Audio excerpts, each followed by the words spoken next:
What's going on, guys? Snag here, and it's time to preview State of Origin Game 2, MCG, sold out, series on the line. Oh my God, guys. I absolutely cannot wait for this. I haven't been this amped for a State of Origin in such a long time, since they banned the punch on. I'm not even going to lie, since they banned the punch on. I haven't been more excited for one. I absolutely cannot wait for this. It's going to be spicy, man.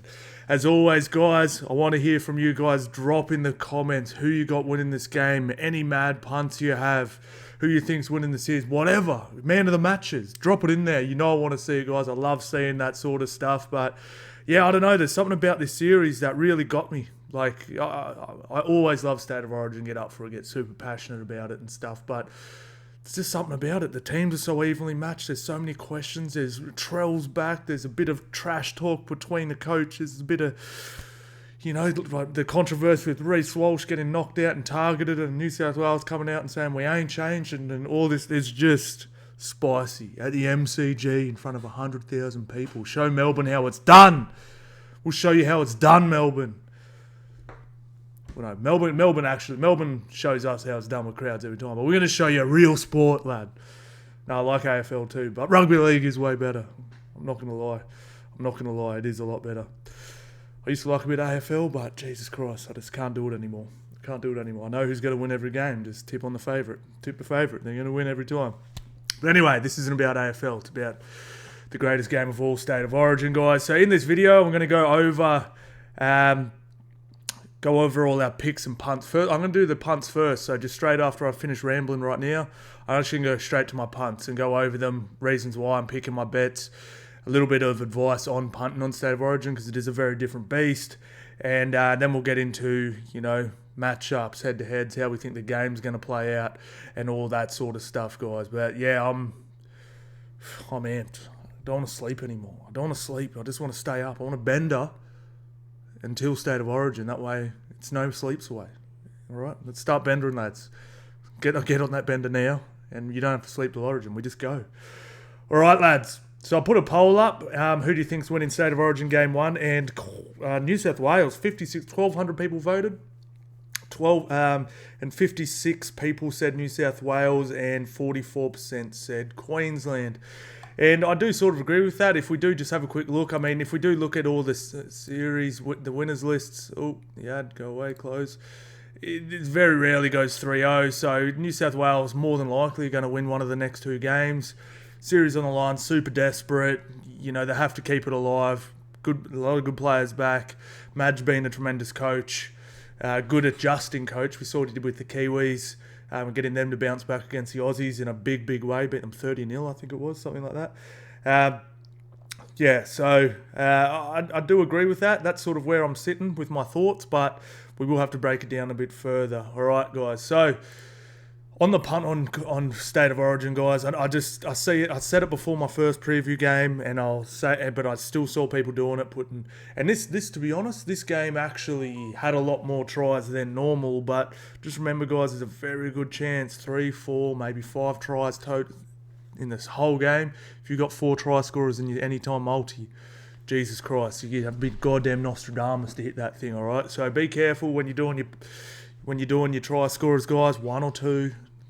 3 at absolute max, but 2 for me is perfect. I personally go 1 and add a couple things. All right, guys. So first, let's talk about man of the matches, guys. So odds for State of Origin man of the matches are always pretty tasty. Like you can't just pick one. Like if you're like, I think Cherry Evans will be there. Yeah, good chance you'll get it, but Queensland also have to win for that to happen. And there's 17 other blokes that can get it. It's very hard. The team has to win. So if you pick Cherry Evans and New South Wales win, Cherry Evans could be the best player in the park, but if New South Wales win, he's not winning it. So you sort of got 2 bets within a bet. So I like to go 2. I've actually gone 3 this one just because it's a bit of fun. And the first one is literally a bit of fun, but it's paying 101 to 1. And I'm just like, I just got to do it because he was so good in game 1. I'm going Spencer Leno at 101 to 1. Come off the bench. I think how dominant he was in the middle. I'm not guaranteeing he'll even be that dominant again, but I think he'll get more minutes than he had in game one. And he looked like he couldn't be handled. Like there was a point, I don't know if you guys saw in the game, where he caught the ball flat-footed and Queensland stood there with their hands up.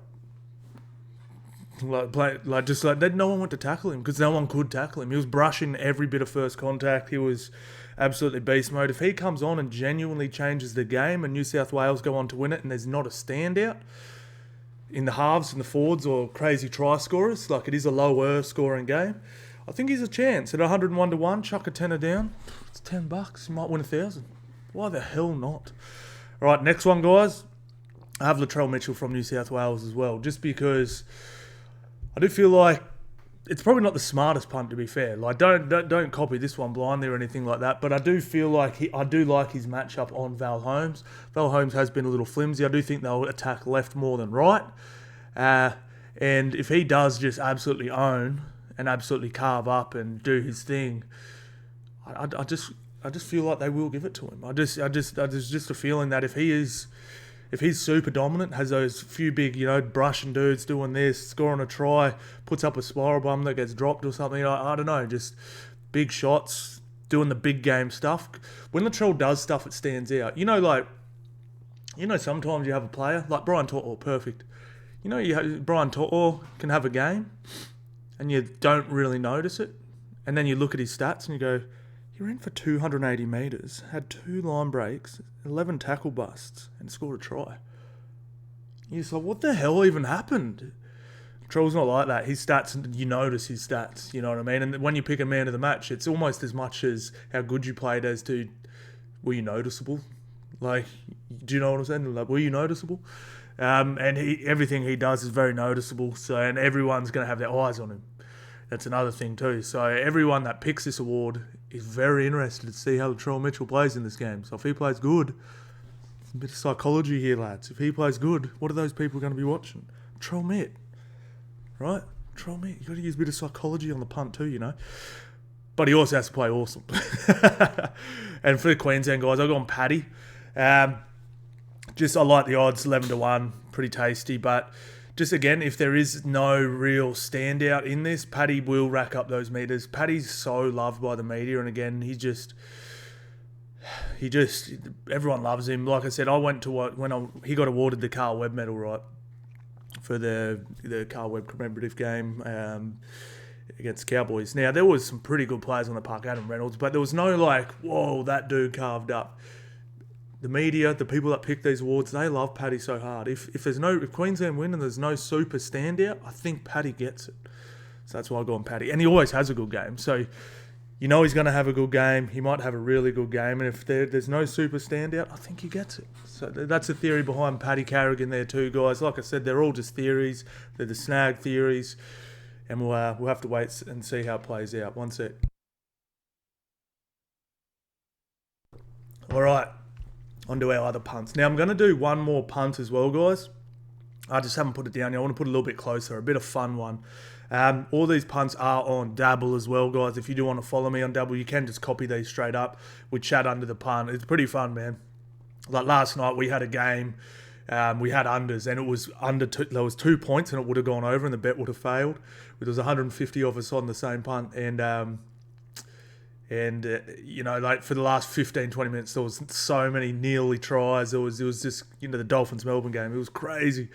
And the chat was just going nuts. And we're all like, oh, no, blah, blah. And then after it hit, like my bet hit, everyone was just like, yeah. It was like being in a tab back in the day. It was a modern version of being in a tab when everyone's punt gets overloaded. It was cool, man. It was real fun. So I really like Dabble for that. The social features, guys. If you do want to join, guys, there's a link down in the description. You will follow me automatically if you use that. And or you can use the code SNAG when you join as well, guys. That'll automatically follow me too. Or just punch it. If you're already a member, just follow MonsterSnag. And I'll be there, lads. All right. Now, I've done these for you guys. I'm not trying to make money on this one. This is more... I've done one if you're a Queensland fan and if you're a New South Wales fan. These can both technically hit, but I just thought I'd do one for each of you. So, some people I'm not going to put a punt down. I think New South Wales is going to win or whatever, and then all the Queenslanders, I don't want to put that punt down. I don't think New South Wales is going to win. So I've done one for each team. All right. So if you're a Queenslander, I've got Reece Walsh, Maroons over 11.5 and Maroons plus 7.5. So they get a 7.5 point head start. And that's paying $3.30. That's pretty tasty. Now, the reason why I've gone this one is spies in the camp. People watching the Queensland training. Apparently, so anyway, how did Reece Walsh get knocked out, right? Swinging out the back. That's essentially how it's been playing. That's how he got knocked out against Tiny May. It's that's sort of his way. When he sweeps out the back and he has that extra space.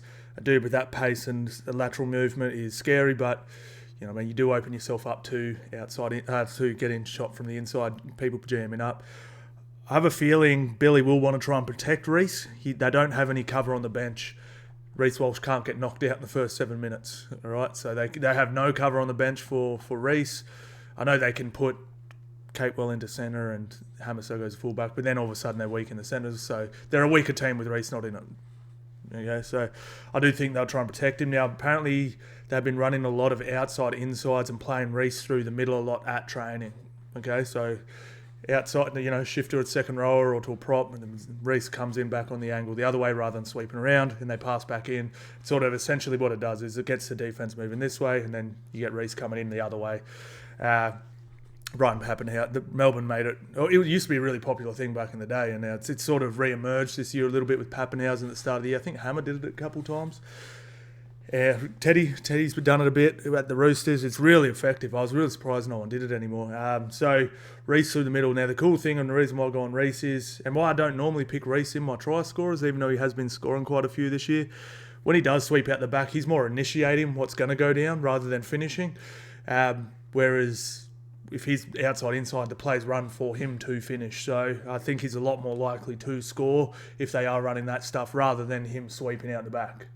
Okay, so if he's sweeping, he's more than likely going to be setting up tries for Val Holmes, for Nanai, for Hamiso, all these guys. Whereas if they're going outside, inside through the middle, he's more likely to finish it off. So I've gone Reece Walsh, Maroons over 11.5. If they're going to win this game, they're going to score 2 tries. So that's all that needs to do to hit. And then plus 7.5, that just gives them a little bit of a window if New South Wales sneak it home. There's a very good chance New South Wales could win this.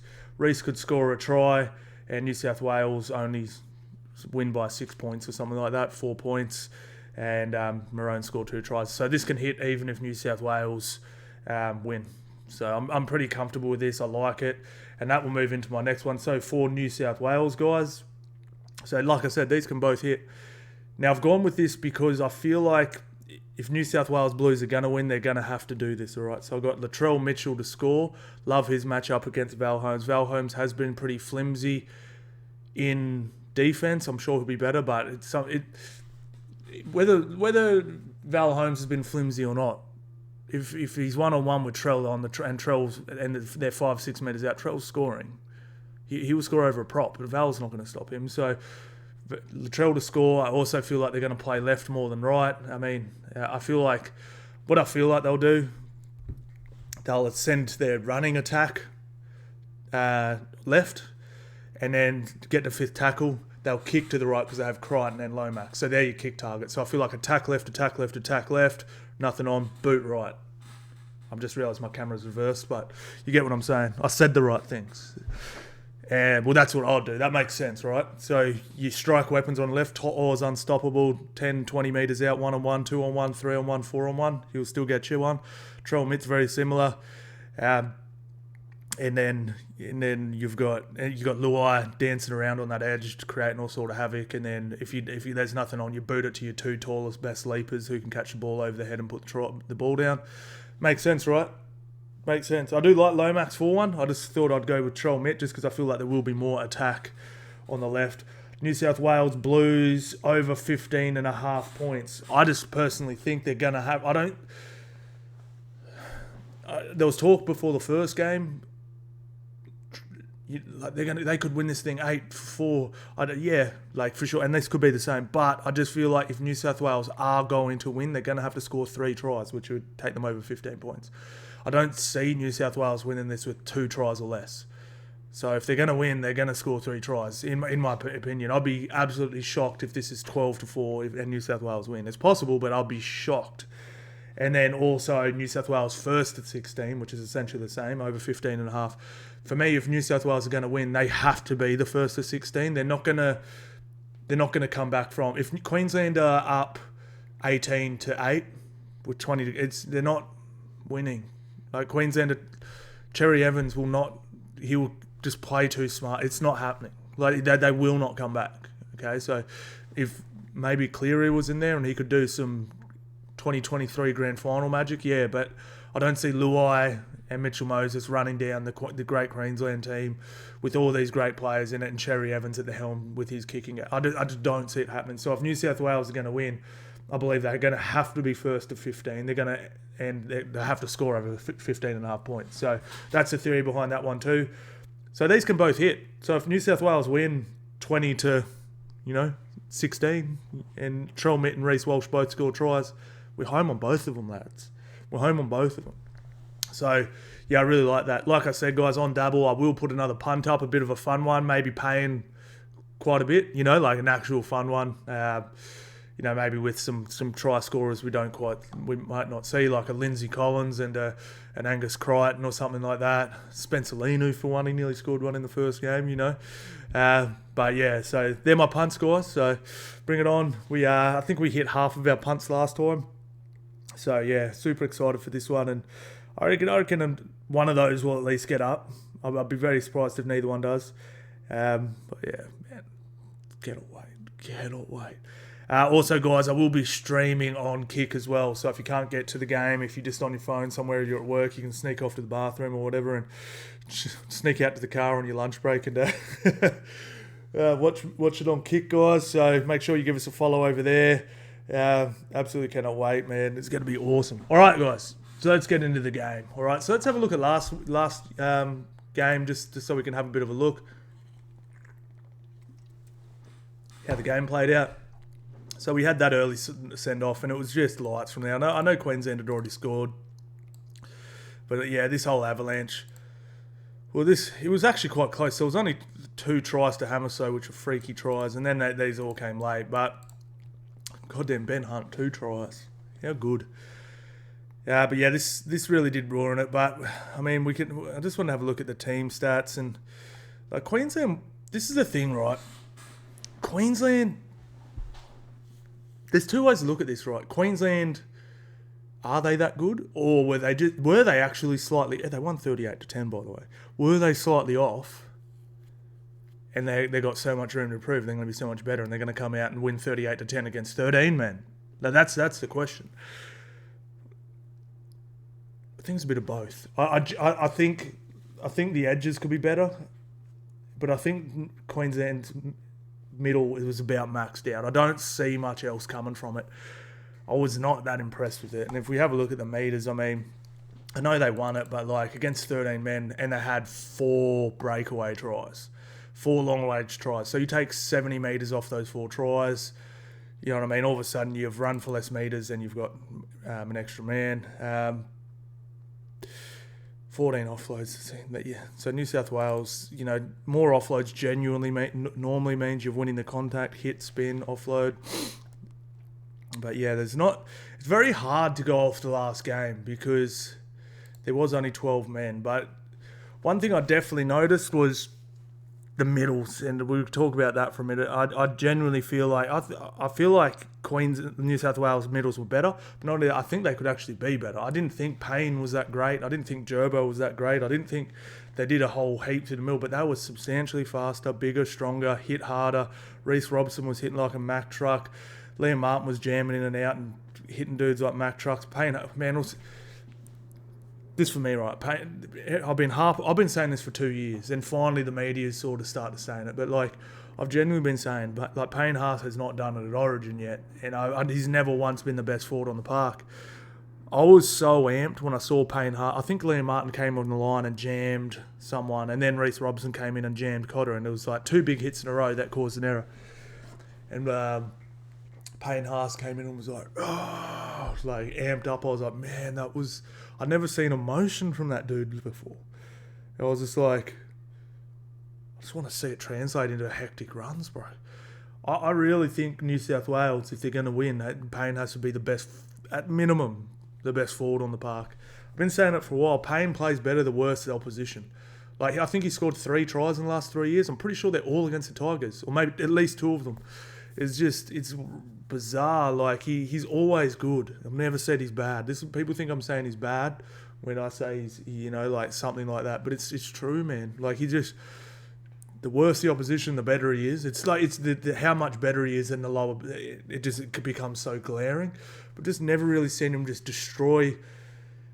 I'd say his best big game would have been that last grand final. But I still think Fisher Harris and Moses Leota were better than him in that grand final. Moses Leota actually definitely was. Fish was pretty damn solid too. But Payne, he had a couple, like, he ran sideways. But anyway, he can't get outshone by, like, Gerbo and Spence and stuff. He has to be the best guy. If he leads from the front, imagine if his first carry, he skittles blokes. Just think about that for a second. What do you think that'll do for New South Wales if the first carry, instead of running up and sort of running sideways and lumbering in and just walking along, he skittles 3 blokes, paying us? Like, what do you think the next carry is going to be like? It's going to be hectic. Like, you get what I mean? Like, that's what I look at the Queensland pack. And I was doing my thing with Hectic Fred the other day and he's like, oh man, I see their dogs too, and I'm not dissing their pack. Lindsay Collins probably had the best game I've ever seen him play for the Roosters last week. I was blown away with how good he was. I'm not saying there's not a single bad player in this pack, but they're not big. They're not overly powerful. It's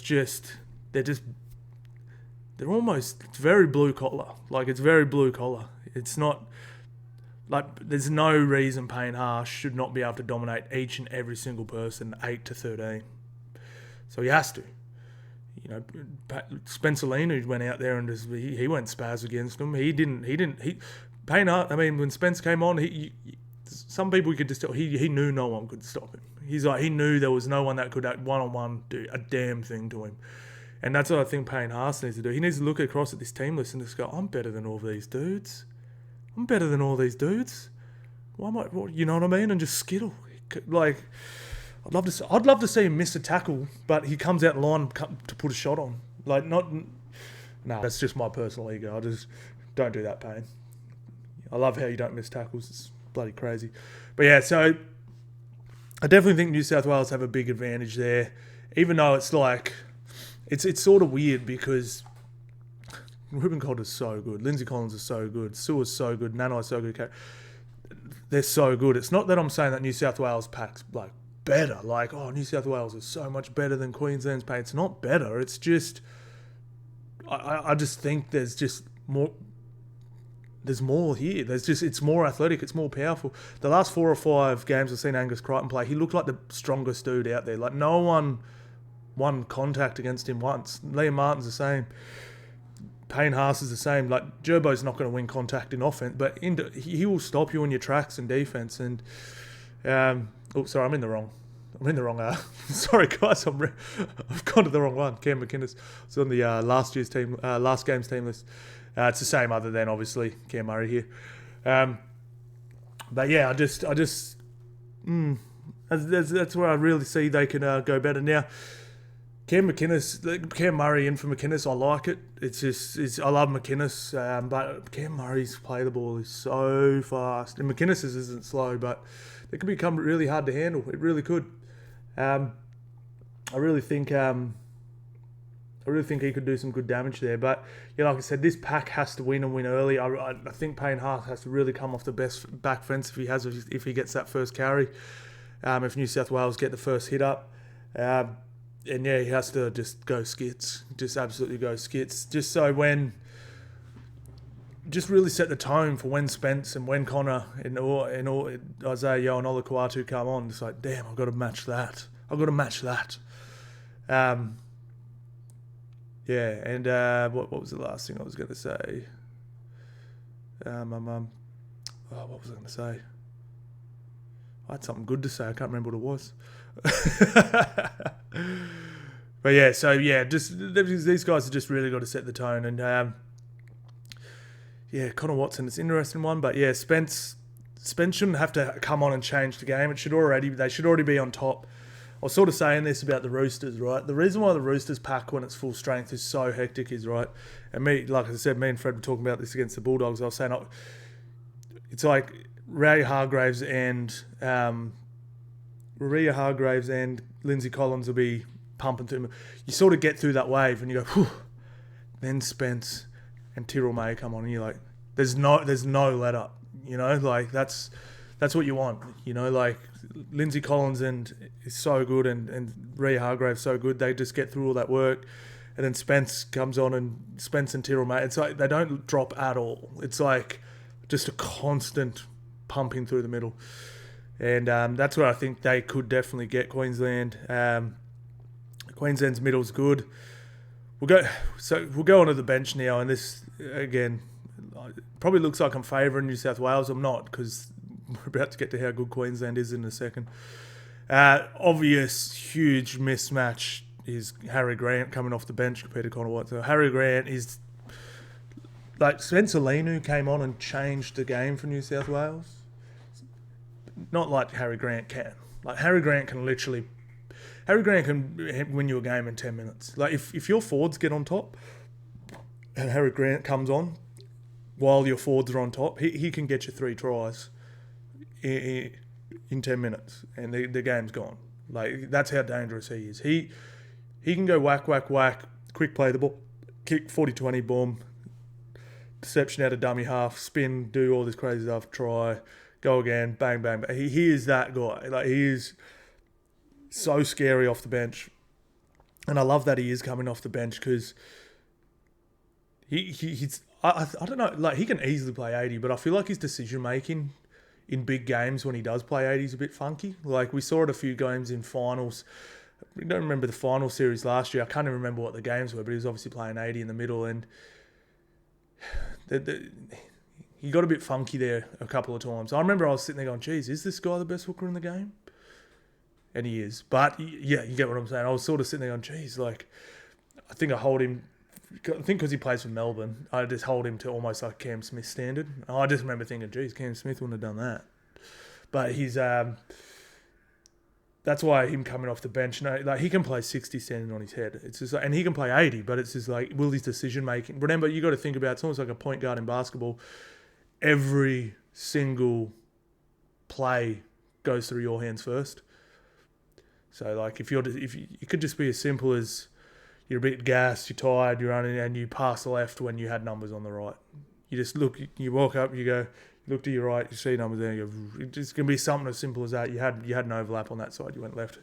But yeah, huge advantage. However, the rest, Mo Followacre, he's been solid. I think he's going to do a good job. So game breaker for Queensland. It's Harry Grant. Harry Grant could win this thing in. Like this game could be close-ish. It's going along. And then Harry Grant comes on and all of a sudden it's 24-6. That's a serious chance of happening. And he's the only person I see in both teams that can do that. Like, I don't see Mitchell Moses being able to create that. I don't see Connor Watson being able to create that. I don't see Luai being able to create that. I don't see Trell Mid or anyone being able to just... They could win the game for New South Wales in a short block of time. Like, oh, that was the game. That was the game right there. When Harry Grant came on and destroyed through the middle, that was the game. He's the only player in this whole... Both teams, really, that I can see that can do that. Yeah, Mo's been good. Kafusi, I don't like. He's a bit on the older side. How old is he?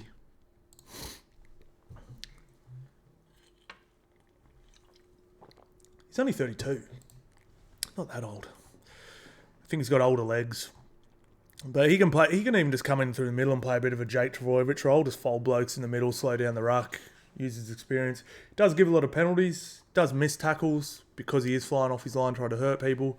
But he's just so good. I've always been such a big fan of Kafusi, but you know he's not the sort of guy you'd be worried about. And Kurt Capewell, I've been saying this too.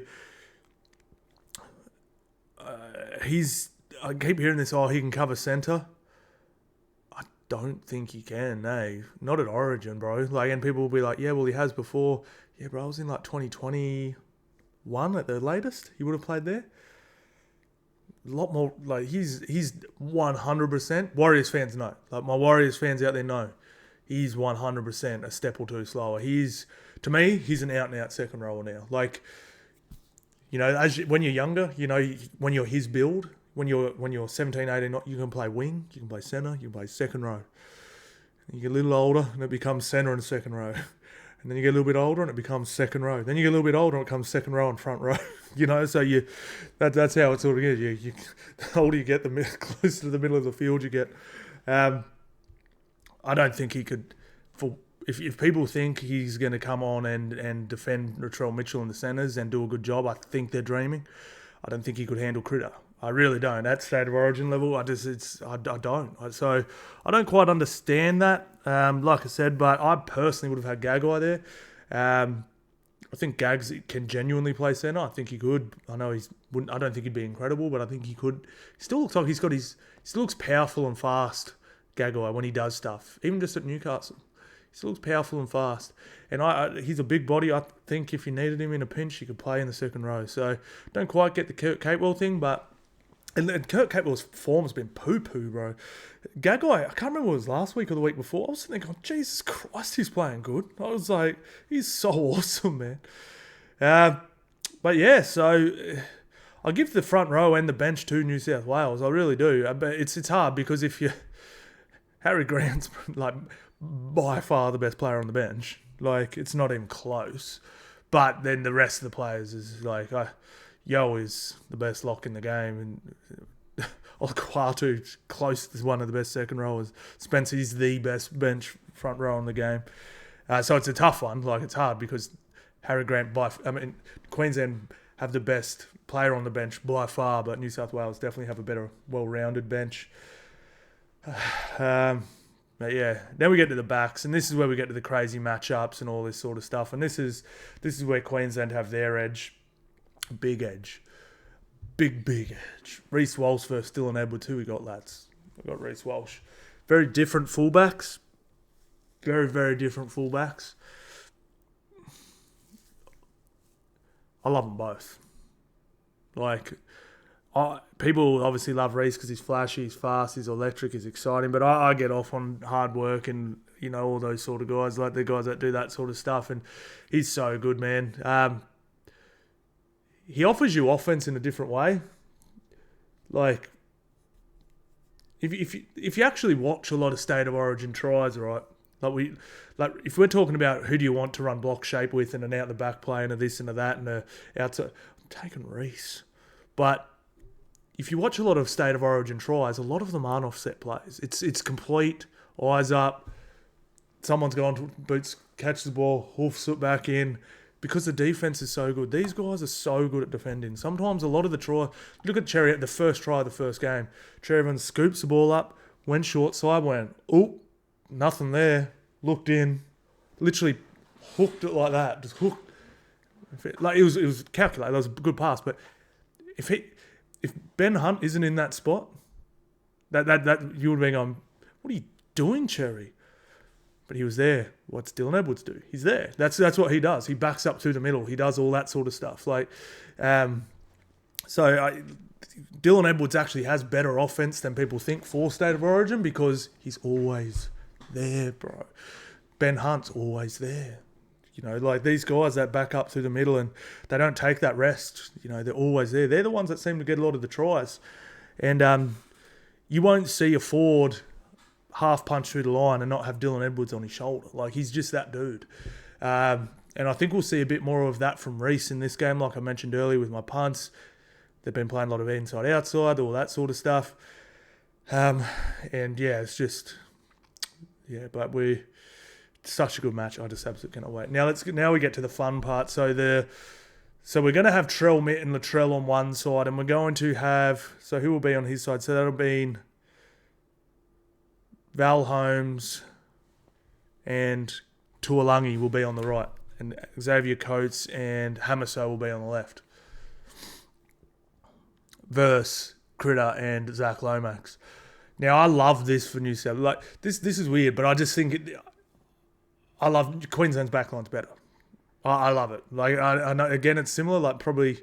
But anyway, Queensland backline from top to bottom to me is better. But I do love the way New South Wales backs match up. So to me, Hammersol is by far, I know Reece is in this team, the most dangerous player on the edges because he's going to get the ball in positions where he's more than likely one-on-one. When you're talking about players like that, Greg Inglis, Trell, Hammer, you don't want them one. You need two bodies on them because one is not enough. We saw that try Hammer scored, was it last week, the week before? It took 6 blokes fell off him. It's one of those dudes. But if there's one dude that I would trust to handle him one-on-one, it's Stephen Crichton. I cannot believe how good of a defensive centre he's become. I was blown away about this because I actually saw an article and I watched this game and I was like, damn. So Parramatta got Wonga Blake off. This seems funny now because Wonga Blake just fell off the map, but Wonga Blake was the next big thing coming through Penrith. People forget that. He was then, and Parra signed him, and it was big, and then Stephen Crichton took his spot. Wonga Blake was really good, and the first time they played up against each other, and I had money on Wonga Blake, he gave Stephen Crichton an absolute bath. Like, inside, outside, faked in, went out, so I was running towards the sideline, faked in, went back around him. It was like he gave him a bath. And he actually released an article where he said that game was where I took my defense to the next level. And it is that good. I remember even seeing some people saying, oh, he's one of the best defenders in the game. And I remember thinking, this is when he's at Penrith. Am I watching the same bloke? I love Critter. I don't think he's close to the best. You think he's a better defender than Stretch? You know what I mean? I'm sitting there going, come on, bro. Are we watching the same player? And I tell you what, it's just been watching him at the doggies, swallow dudes. Watch him. Oh, that sounds horrible. Didn't mean it like that. The way he swapped other sides at State of Origin Game 1 and completely shut down. It was I can't believe how good he is. I am shocked. So I think he does. Hammersol could still give him a bath. That's how good Hammersol is. But if there was one player that's okay, you have to put a player on Hammer. If Stretch was fully healthy and fit and in his absolute prime, I'd trust him and I'd trust Crichton. That's it. They're the only two people walking God's green earth that I'd trust. All right. So Trell and To'o on Tuolangi and Val Holmes will be two. Yeah, because Val. Yeah. So I'm sorry. I was just making sure I have the right side. So Xavier Coates plays left, right? Yeah. Okay. So, I genuinely like that matchup for New South Wales. I think it favours them a lot. I think they can score. New South Wales could get. To'o's the best defensive winger I've ever seen. It's ridiculous, his numbers. They're so absurd. I don't know. You should see how many tries get scored down his side for Penrith. It's none. It's literally none. It's actually insane. Trell Mitt, he's a good defender. It's just, especially he's so big and strong. If he grabs you, you're gone. But I'm so interested to see what if Val Holmes attacks him there. Val Holmes has been like the Cowboys this year. He's played games where he's been enormous for 15 minutes and then he's been pretty bad for the other 60. Just like the Cowboys. He is literally he's a perfect player for the Cowboys this year because he's dead set, been good for small patches in just about every game he plays. But just hasn't been awesome for 80. Even his goal kicking. He'll slot 2 from the sideline, then miss 2 from right in front. You're what the hell is going on, bro? It's bizarre.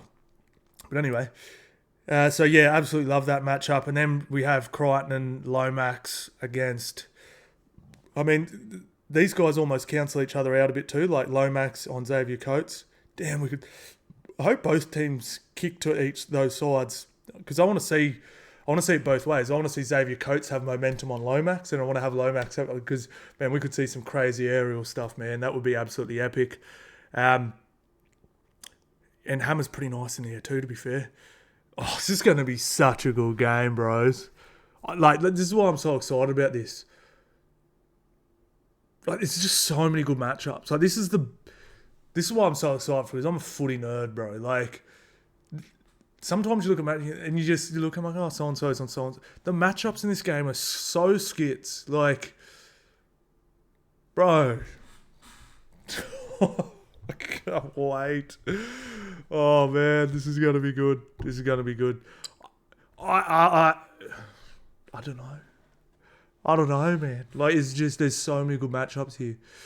Now we get to the halves. Like, it's, look, if I have to, all right, so I said I think I'll give New South Wales the thing. I'll give New South Wales a bench.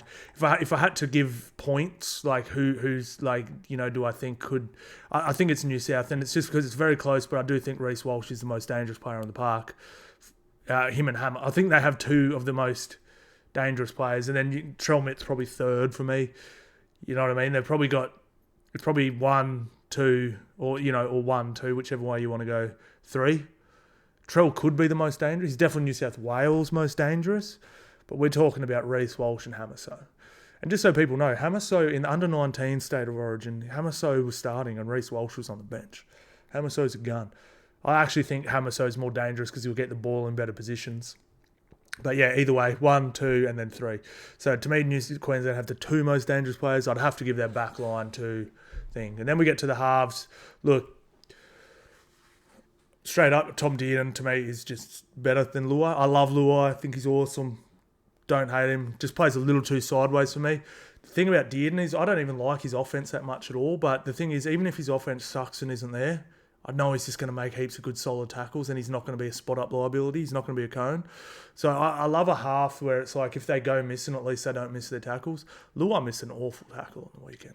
And it ruined... I missed a bet because of you, Luai. I had Penrith first try and he just literally let a rookie on his second game go through. Come on, bro. So I'll give that to Dearden. Look, this whole thing about... Everyone's like... Someone's wrote... Mitch Moses versus Cherry Evans. You really think New South Wales could win? Bro, Mitchell Moses is so good. I don't think people realise how good he is. Like, he is so damn good. He's a Parramatta, bro. Like, when Parramatta were going good, that year he carved up and he looked absolutely incredible. His long kicking game is the most accurate I've ever seen. I'm not saying it's the best. It's just so accurate. Like... This is going to be such a good battle between... Like, I'm not talking trash. Like, I think Mitch Moses will end up being like Cherry Evans. Like, he's... You know what I mean? Like, Cherry Evans has heaps of games where he's below average. Like, Cherry Evans... Like, Mitchell Moses was out for 12 weeks. 8 weeks? Whatever. I'd almost say Mitchell Moses, even being out that time, has as many good games as Cherry Evans has had this year at club. Like, Cherry Evans hasn't been that good, bros. Like, do you watch games? Cherry Evans is awesome. I love him. I rate him. I know he's going to do such a good job at Origin. His IQ's off the charts. Dude's Einstein when it comes to kicking a footy ball. Bro, he's not like so far ahead of Mitchell Moses it's not funny. I'll 100% give Cherry Evans the nod in this battle. Like, who's better? Going to be better in this game? I think Cherry Evans would be or is going to be more than likely have the ascendancy in this one, but not confidently. Like, look, Mitchell Moses is so good, bro. Like, his short side play is better. His defense is better. His pass selection can be better. Cherry Evans has a better kicking game, not by heaps, but like I'd say I think Mitchell Moses has a better kick. Like, he actually kicks the ball better than Cherry Evans. Like, he can kick it further and drop it on. But Cherry Evans has a better IQ of kicking. And that's not because Mitchell Moses is bad. Cherry Evans is just, like I said, he's surgical with that thing. Like, he's got a PhD in kicking in big games. You know, like, he's Mitchell Moses. Yeah, he's younger, he's faster, he's stronger, he's better in defense. I just watched a clip the other day of him knocking out Kenny Bromwich with the tackle. Like, we haven't seen Cherry Evans knocking out second rows with tackles, and it was legal. But yeah, so I don't think that gap that everyone thinks is as big as everyone says. I think Mitch Moses is right on his heels there. But again, like, if it's like, hey bro, who do you think is going to have the better game? I'm going to shoot you in the head if you get it wrong. I'll go Cherry Evans. And that's where I sit with it. So that's why I'm so excited about this one. I don't see any dramatic mismatches anywhere, and this is going to be a sick game, bros. Oh man, this is going to be so good, bro. Absolutely cannot wait. Yeah, this is such a better team from New South Wales. Queensland slightly down on the game before. I loved Selwyn Cobbo on the bench. Everyone was not a huge fan of it. Oh, sorry, I didn't understand of it, but I get it. Paddy can play 80. You know what I mean? Like, Lindsay Collins is a big minute player. Ruben Cotter plays a big minute. Like, you don't need 2 second rowers. There's a good chance one of these guys doesn't get on the park, and there's a good chance both of these guys play under 15 minutes each. So it's sort of like, if they're going to play under 15, you could just, one of them can play 30, and then you have someone else there. But anyway, that's exactly what New South Wales did last time. But, yeah, oh, man. So, to my picks. So, first, my hope is that we don't get any sin bins, we don't get any send-offs, we don't get any injuries. I just want to see 13 on 13, the best team win. That's honestly what I want. I'm tipping New South Wales to win this one. But if Queensland go out and win this thing by 14 points and just a better team, there's no send-offs, there's no bad calls, it's just this, that, yeah, I'm just like,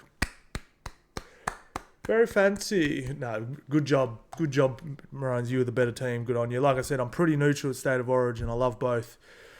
But I just really, really, really want New South Wales to win this more than anything, because I have tickets to Game 3 and I don't want to go watch a dead rubber. I want Game 3, lads. I want Game 3. All right, guys, let's have a quick look at the Stats Insider. All right, so this is so predicted scores 19 on 19. So now this is always wrong, but it gets the overs unders pretty right. So it's probably more than likely looking what's that equal to 38. Probably roughly 38 points scored, I'd say. It's pretty bang on. It's quite head-to-head win 50-50 line. Yeah. Totals, 37. There you go. There it is. And unders is just, yeah, I'd be leaning towards, I wouldn't go under 42 would be my line. It's going to be tight. I definitely see over 30. I really do. All right, point scorers, try scorers, guys. Brian To'o, 31%. Like I said, they will be going left a lot. Zach Lomax, 33. Latrell Mitchell, 32. Stephen Crichton, 29. Dylan Edwards, 24. For Queensland, we have Xavier Coates left, 39%. Okay. Reece Walsh, 30%. Tuolungi, 30. Nanai, 27. Wow, second rower. And Hamiso. So who would he be on? He'll be on Stephen Crichton. I don't see Nanai scoring on Crichton, eh? And we don't really have an edge here, guys. So just if you're looking at these guys, I'd be looking over 40, under 44. So over 30, under 44, I think is where the points will fall. And yeah, if you're going unders, I wouldn't go under 37, because I genuinely think there could be about 40 points scored. But it's going to be damn close. You'd be shocked how accurate this thing is sometimes, eh? It's like, yeah, it's crazy. It's just within 4 points quite often. But yeah, that's it, lads. That's it. All right, so I'm going New South Wales to even up the series. I think Queensland. Then we got State of Origin Game 3 at Suncorp Stadium, decider. That thing will be sold out the second that game finishes. The second that game finishes, New South Wales win, Suncorp will be sold out, if it's not already. Yes, bring it on, lads. Like I said, guys, if you made it this far, you're an absolute legend. Make sure you subbed, guys. Make sure you follow us over on Kick. Make sure you follow us on Dabble, guys. Shoot a like, do a comment, all that stuff, man. Keeps me going, lads. Bring it on. State of Origin, Game 3. Thank you all so much for watching, guys. I'll see you on the next one.